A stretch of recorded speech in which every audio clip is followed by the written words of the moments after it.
விகடா நேயர்களுக்கு வணக்கம். மும்பையில இருக்கக்கூடிய கேட்வே ஆஃப் இந்தியா பகுதியில் இருக்கிற நமக்கு பின்னாடிதான் தாஜ் ஹோட்டலும் இருக்கு. மும்பையை பொறுத்த வரைக்கும் இது ரொம்ப ரொம்ப மிக முக்கியமான ஒரு பகுதி.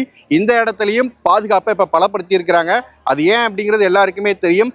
இந்தியா பாகிஸ்தான் ரெண்டு நாடுகள்லயுமே பதற்றமான சூழல் நிலவி வருது. பகல்காம் தீவிரவாத தாக்குதலுக்கு அப்புறம் இந்தியா ஆபரேஷன் சிந்தூர் அப்படிங்கிற ஒரு மிஷனை முன்னெடுத்தாங்க.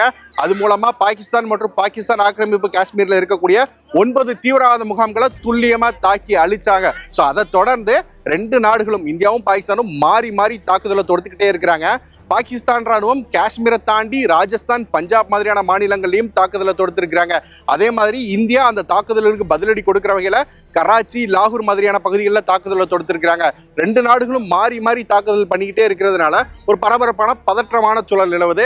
அதே மாதிரி உலக அரசியல, சர்வதேச அரசியல உற்று நோக்குறவங்க என்ன சொல்றாங்க அப்படின்னா, இந்த நிலைமை இப்ப ரெண்டு நாடுகளும் மாறி மாறி தாக்குறாங்க இல்லையா, இந்த நிலைமை ஒரு போருக்கு இட்டு செல்லலாம் அப்படிங்கிற அனுமானத்தையும் முன் வச்சிருக்கிறாங்க. இந்த நிலைமையில இந்தியா பாகிஸ்தான் இடையில இதுக்கு முன்னாடி நடந்த போர்கள் என்ன, எப்ப நடந்துச்சு, என்ன மாதிரியான சூழல்கள் நடந்துச்சுன்னு சொல்லிட்டு இந்த வீடியோல விரிவா பார்க்கலாம் வாங்க.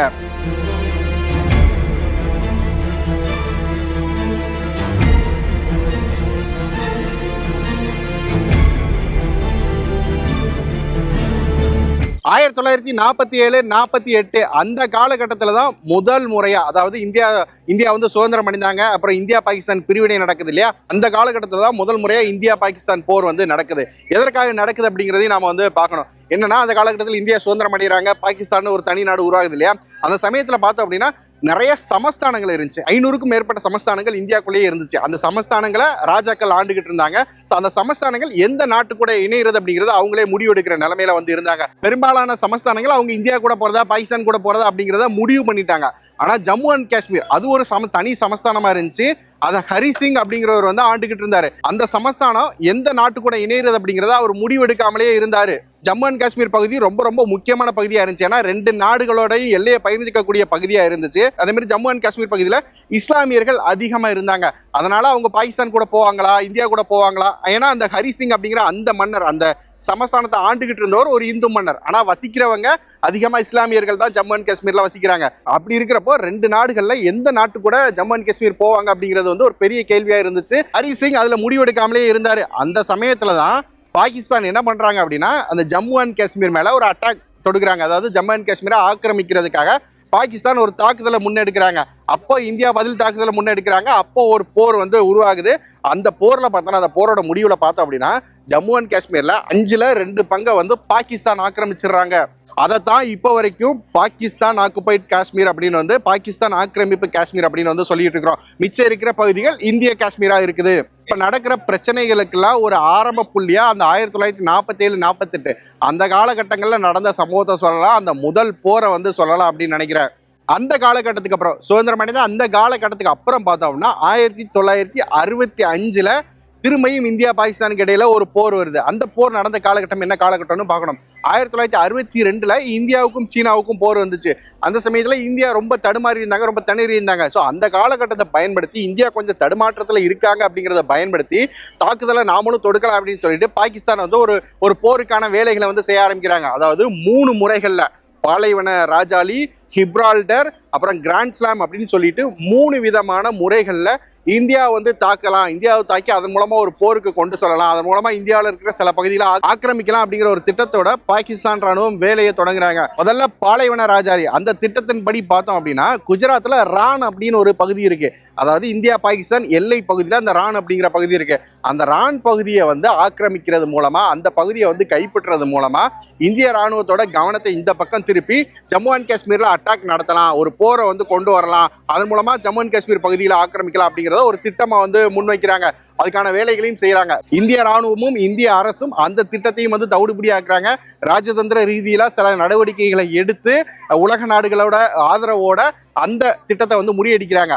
அதன் பிறகு ஹிப்ரால்டர் அப்படிங்கிற திட்டம், அந்த திட்டத்தின் மூலமா என்ன அப்படின்னா, பாகிஸ்தானை சேர்ந்த ராணுவ வீரர்களை சில பேரை இந்தியாவுக்குள்ள ஊடுருவ வச்சு, குறிப்பா ஜம்மு அண்ட் காஷ்மீர்ல மக்களை கலக்க வச்சு அவங்களுக்குள்ள கலவரத்தை உண்டு பண்ணி அங்க ஒரு அமைதி இல்லாத சூழல் வரப்போ இறங்கி அட்டாக் பண்ணலாம் அப்படிங்கிற ஒரு திட்டத்தையும் வந்து பாகிஸ்தான் ராணுவம் வச்சிருந்தாங்க. ஸோ அதையும் இந்திய ராணுவம் வந்து முறியடிச்சாங்க.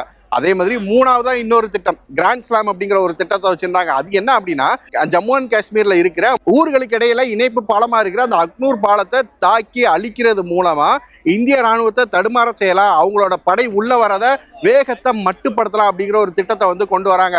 அதையும் இந்திய ராணுவம் முறியடிக்கிறாங்க. பாகிஸ்தான் ராணுவத்தோட அந்த 3 திட்டங்களை முறியடிச்சதுக்கு பிறகு இந்திய ராணுவம் பாகிஸ்தானுக்குள்ள புகுந்து பதிலடி கொடுத்தாங்க.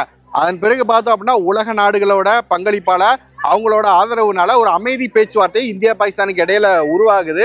அதற்காக ரஷ்யால வந்து ஒரு கூட்டம் நடக்குது. அந்த ரஷ்யால நடக்கிற கூட்டத்துக்கு இந்தியாவோட பிரதமர் லால் பகதூர் சாஸ்திரி போய் கலந்துக்கிறாரு. ஒரு அமைதி ஒப்பந்தம் எட்டப்படுது. அந்த சமயத்துல தான் பார்த்தோம் அப்படின்னா லால் பகதூர் சாஸ்திரி அவர்கள் மர்மமான முறையில இறந்தும் போகிறாரு. ஸோ இது வந்து 2வது சம்பவம். 1948 ஒரு போர் நடக்குது, 1965 ஒரு போர் நடக்குது. இது 2வது போர். இதுக்கு அப்புறம் பார்த்தோம் அப்படின்னா 1971 இன்னொரு முறை வந்து இந்தியாவுக்கும் பாகிஸ்தானுக்கும் போர் நடைபெறுது. இதுக்கு காரணமா இருந்தது வங்கதேசம். அதாவது அப்போ கிழக்கு பாகிஸ்தானா இருந்த வங்கதேசம். அப்போ வங்கதேசம் பாகிஸ்தான் கூட தான் இருந்துச்சு. கிழக்கு பாகிஸ்தான் அப்படின்னு வங்கதேசம் வந்து அழைக்கப்பட்டுக்கிட்டு இருந்துச்சு. அந்த சமயத்துல என்ன அப்படின்னா, கிழக்கு பாகிஸ்தான்ல இருக்கக்கூடிய மக்கள் வந்து வங்க மொழி பேசக்கூடிய மக்கள். அதே மாதிரி மேற்கு பாகிஸ்தான், ஆக்சுவல் இப்ப இருக்கிற பாகிஸ்தான்ல இருக்கிறாங்க இல்லையா, அவங்க வந்து உருத தாய்மொழியா கொண்ட வந்த மக்கள். ஸோ இதுவே வந்து ஒரு பேசிக்கா நிறைய வேறுபாடுகளா அந்த மக்கள் மத்தியில வந்து தூண்டுறதா இருந்துச்சு. அதே மாதிரி அந்த கிழக்கு பாகிஸ்தான் மக்கள் வங்க மொழி பேசக்கூடிய இப்ப வங்கதேசிகளா இருக்கிற அந்த மக்கள் வந்து தாங்கள் புறக்கணிக்கப்படுறதா வந்து நினைக்கிறாங்க. அதனால அந்த நாட்டுக்குள்ளேயே கிழக்கு வங்கதேசத்துக்குள்ளேயே மக்கள் வந்து புரட்சியில ஈடுபடுறாங்க. அரசாங்கத்துக்கு எதிராக, பாகிஸ்தான் அரசாங்கத்துக்கு எதிராக வந்து போராட்டங்கள் ஆர்ப்பாட்டங்கள் இறங்குறாங்க. ஒரு புரட்சி வெடிக்குதாங்க. பாகிஸ்தான் ராணுவத்துக்கும் அங்க வங்கத்துல போராடிக்கிட்டு இருந்த மக்களுக்கும் இடையில வந்து பிரச்சனை ஆகுது. அந்த சமயத்துல நிறைய மக்கள் அகதிகளா இந்தியாவுக்குள்ள வந்து நுழைய ஆரம்பிக்கிறாங்க. நிறைய மக்கள் அப்படிங்கிறப்போ ரொம்ப ரொம்ப அதிகமான மக்கள், 1 கோடி மக்கள் வங்கதேசத்துல இருந்து, அதாவது கிழக்கு பாகிஸ்தான்ல இருந்து இந்தியாவுக்குள்ள அகதியா உள் நுழையிறாங்க. அப்பதான் அது இந்தியாவுக்கு பிரச்சனையா மாறுது. இந்தியாவும் அந்த பிரச்சனையில தலையிட வேண்டிய தேவை ஏற்படுது. அப்போதைய பிரதமராக இருந்த இந்திரா காந்தி அவர்கள் இந்த பிரச்சனையில நேரடியா தலையிடுறாங்க. கிழக்கு பாகிஸ்தானுக்கு, அதாவது வங்கதேசத்துக்கு ஆதரவா இந்திரா காந்தி அவர்கள் இருக்கிறாங்க.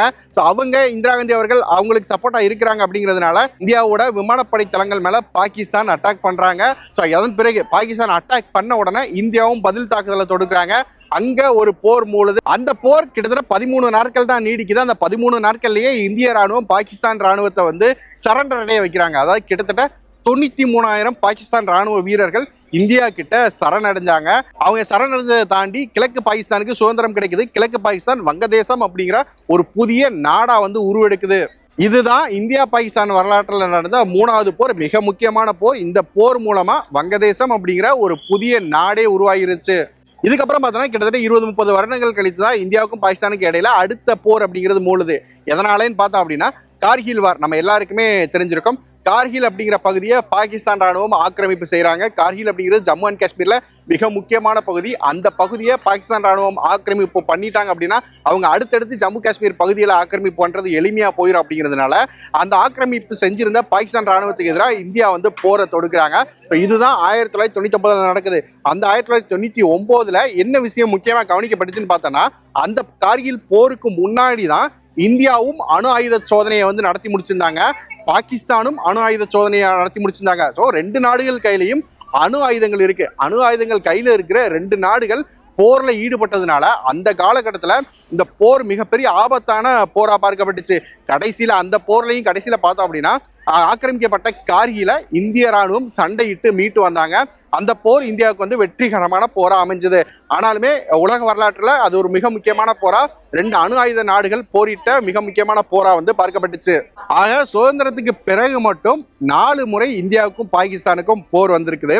இந்த முறை 2 நாடுகளும் பதில் தாக்குதல்களை மாறி மாறி தாக்குதல்களை பண்ணிக்கிட்டே இருக்கிறாங்க. அரசியலை உற்று நோக்குறவங்க, சர்வதேச அரசியலை பத்தி பேசுறவங்க எல்லாம் இதுவும் ஒரு போருக்கான சூழலுக்கு தள்ளப்படலாம் அப்படின்னு வந்து ஒரு கருத்தை முன் வச்சுக்கிட்டு இருக்கிறாங்க.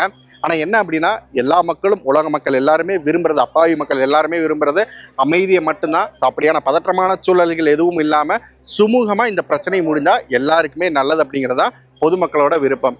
தொடர்ச்சியா விகடனோட இணைஞ்சிருங்க. நன்றி.